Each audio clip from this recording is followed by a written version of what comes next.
या मालिकेच्या आजच्या भागात आपण पाहणार आहोत प्रीतम हात जोडून आदित्यची माफी मागत असतो.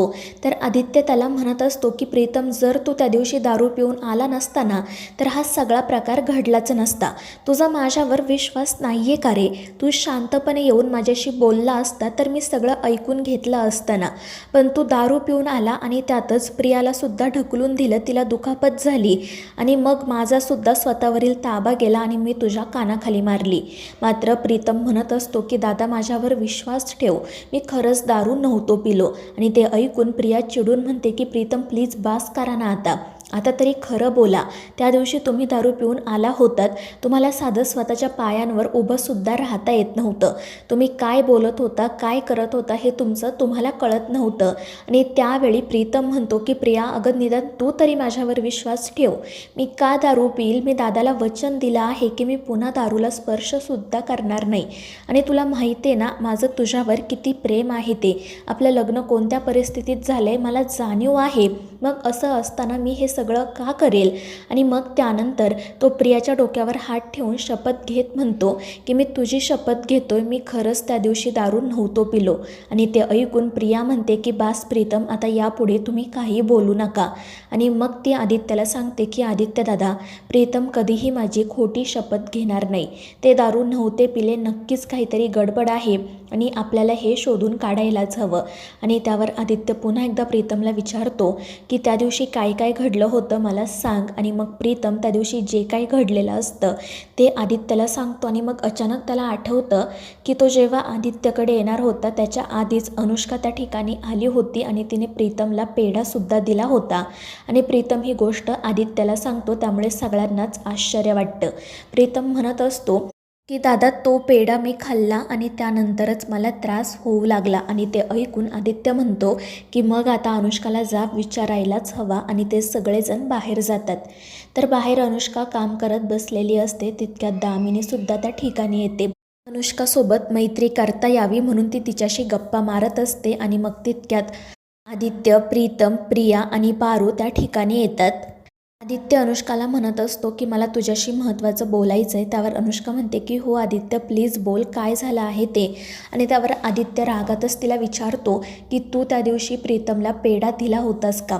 आणि त्यावेळी अनुष्का म्हणते की हो आदित्य, आपला साखरपुडा ठरला ना म्हणून मी मंदिरात गेले होते आणि तिथेच मला प्रसाद म्हणून पेढा मिळाला होता.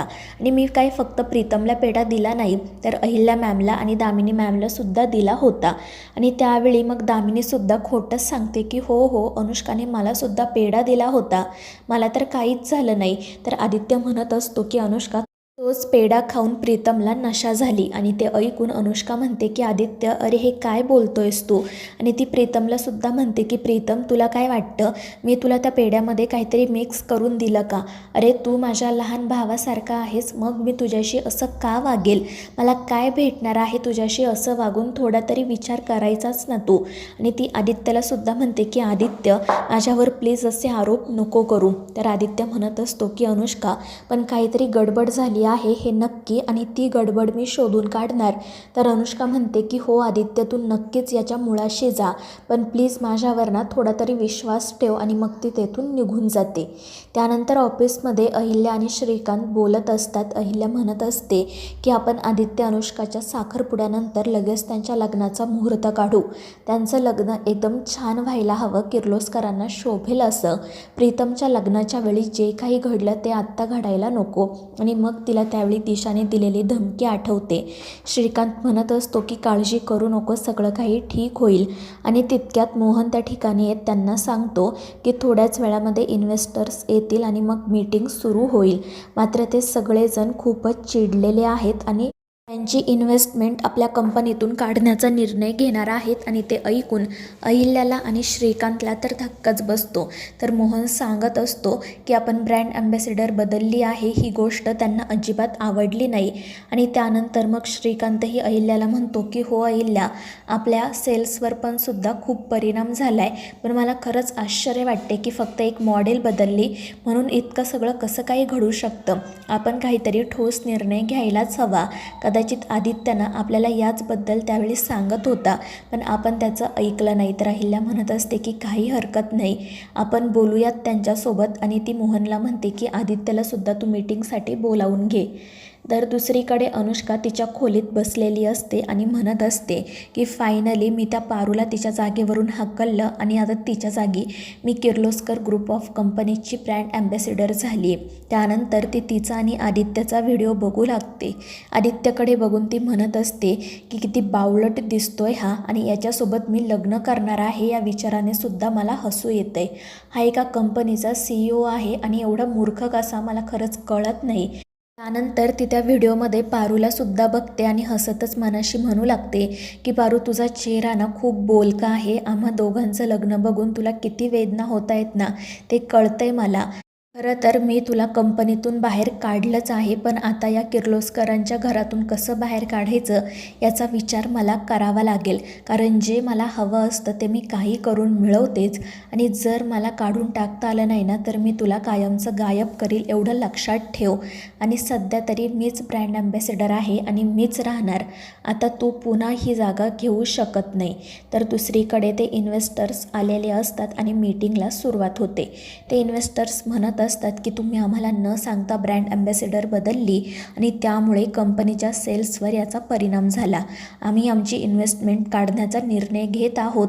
आणि ते ऐकून अहिल्या श्रीकांत एकमेकांकडे बघू लागतात. अहिल्या त्यांना सांगते की मला माहिती आहे सेल्सवर परिणाम झाला आहे, मात्र लोकांनी जसं पारूला ॲक्सेप्ट केलं होतं तसंच ते अनुष्कालासुद्धा नक्की ॲक्सेप्ट करतील. आम्हाला 2 महिन्यांचा वेळ द्या, सगळं काही हळूहळू ठीक होईल. पण ते लोक काही ऐकायला तयारच नसतात. उलट म्हणत असतात की अहिल्या मॅम, तुम्ही खूप इलॉजिकल निर्णय घेतला आहे आणि तुम्ही आम्हाला विश्वासात न घेता हे सगळं केलं आहे, त्यामुळे आम्ही तुमच्यावर विश्वास आता नाही ठेवू शकत. तर श्रीकांत त्यांना सांगत असतो की अहिल्याने ना पूर्ण विचार करूनच हा निर्णय घेतला आहे.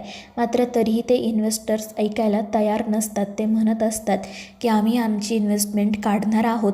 आणि त्यावेळी मग आदित्य म्हणतो की ठीक आहे, तुम्हाला काढायची नाही इन्व्हेस्टमेंट तर मग खुशाल काढा. फक्त एक गोष्ट लक्षात ठेवा, एकदा का तुम्ही या कंपनीतून बाहेर गेलात की मग मागे यायचे सगळे दरवाजे बंद आहेत. तुम्हाला कंपनीचा साधा शेअर होल्डरसुद्धा होता येणार नाही. आणि हे ऐकून ते इन्व्हेस्टर्स घाबरतात. आणि मग आदित्य आणि प्रीतम त्यांच्यासोबत स्पष्टपणेच बोलतात आणि सांगतात की फक्त थोडा वेळ द्या, आम्ही प्लॅन ऑफ ॲक्शन तयार केला आहे, सगळं हळूहळू मार्गावर येईल आणि कंपनी पुन्हा नंबर 1 होईल. आणि ते ऐकून मग ते इन्व्हेस्टर्स म्हणतात की ठीक आहे, आम्ही आत्ता कोणताही निर्णय घेत नाही, आम्ही तुमच्यासोबत आहोत, आमचा आहे तुमच्यावर विश्वास. पण जर कंपनी पुन्हा नंबर 1 नाही झाली तर मग आम्ही आमची इन्व्हेस्टमेंट काढून घेणार आणि त्यावेळी आम्ही काही ऐकणार नाही. आणि त्यावर आदित्य म्हणतो की ठीक आहे. त्यानंतर ती दिशा पुन्हा एकदा अनुष्काला भेटण्यासाठी जेलमध्ये बोलावते. ती अनुष्कावर खूपच चिडलेली असते आणि म्हणत असते की कुठे आहे गं तुझी ती वकिलांची फौज? तू तर म्हणाली होतीस ना की दिशा तुला येथून सोडवण्यासाठी मी काही करेल, मग काय करतेस तू? फक्त हातावर हात ठेवून बसली आहेस ना. असं समजू नको की तुझं जे काही चाललंय ते मला कळत नाही. तू त्या कंपनीची ब्रँड ॲम्बॅसिडर तर झाली, पण काय झालं, पुन्हा तोंडावरच पडली ना. म्हणून मी तुला सांगत होते की असे छोटे मोठे गेम करू नको, डायरेक्ट मुळावरच घाव घाल. पण त्यावर अनुष्का काहीच उत्तर देत नाही. तर दिशा तिला सांगत असते की तू ना एक काम कर, त्या किर्लोस्करांच्या घरावरच बॉम्ब टाक, म्हणजे सगळं एकदाचं संपून जाईल. तर अनुष्का हसतच म्हणते की हो दिशा, मी असंच करते आणि मग तुझ्यासोबत येऊन इथे बसते. तुला कळत नाही का गं, मी काहीतरी विचार करते, होईल सगळं ठीक. मात्र दिशा चिडून म्हणत असते की तू मला साधा जामीनसुद्धा देऊ शकले नाहीस, मग काय उपयोग आहे तुझा? तर अनुष्कासुद्धा चिडून म्हणते की तुला जामीन मिळवून द्यायचा म्हणजे मला सगळ्या जगासमोर तुझी बहीण म्हणून बाहेर यावं लागेल, आणि हे जर त्या अहिल्याला कळलं ना तर ती मला संपवेल. त्यामुळे तू काळजी करू नको, आपलं काम होणार, पण फक्त थोडा वेळ लागणार. आणि मग ती तेथून निघून जाते. मात्र दिशा म्हणत असते की ही अनुष्का बदलली आहे, आता जे काही करायचं आहे ते मलाच करावं लागेल.